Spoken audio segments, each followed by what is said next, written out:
Tu veux connaître la suite de l'histoire? C'est clair. Il lui était impossible de pouvoir rester dans ce ménage. Ses enfants fourmillaient partout. Ça criait de partout. Cette dame dormait dans le lit de son mari. Elle devait dormir au salon. Ce n'était pas possible. Et son homme ne disait rien. Cet homme appelé le mari ne disait rien. C'était un silence a fait peur. Elle ne savait pas à quoi s'en tenir.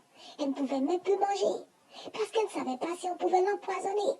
Soit elle ferait du bruit, mais elle ne savait pas à quoi s'en tenir. Ce qui pouvait lui arriver. Ou soit alors, c'est elle qui devait se dissiper, se dissimuler comme une ombre qui n'a jamais existé. C'est simplement ce qu'elle fit. Un soir, elle se dissimula, mais avant de partir, elle écrit ces quelques phrases qu'elle déposa dans la veste de son mari. Et elle l'intitula Le secret d'un cœur tranquille.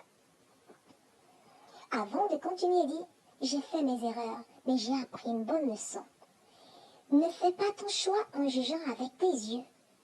Ne te laisse pas conquérir aux mots que l'on t'avance. Ne te laisse pas berner par le comportement doux de l'autre. Ne te laisse pas influencer par sa situation. Pauvre ou agréable, toutes les voies de l'homme sont droites à ses yeux, mais celui qui pèse les cœurs, c'est bien sûr l'Éternel. Proverbe 21, verset 2. Nos désirs sont basés sur des vanités qui disparaissent peu à peu et laissent apparaître notre vraie nature. Nos idéaux voilés cachent notre vraie identité.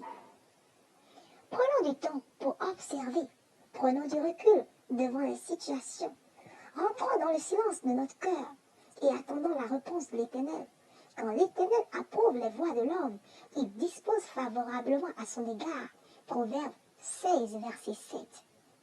Recommande à l'Éternel tes œuvres et tes projets réussiront. Alors, Eddie Prince, à partir d'aujourd'hui, je recommande à l'Éternel tous mes œuvres et je sais que mes projets réussiront.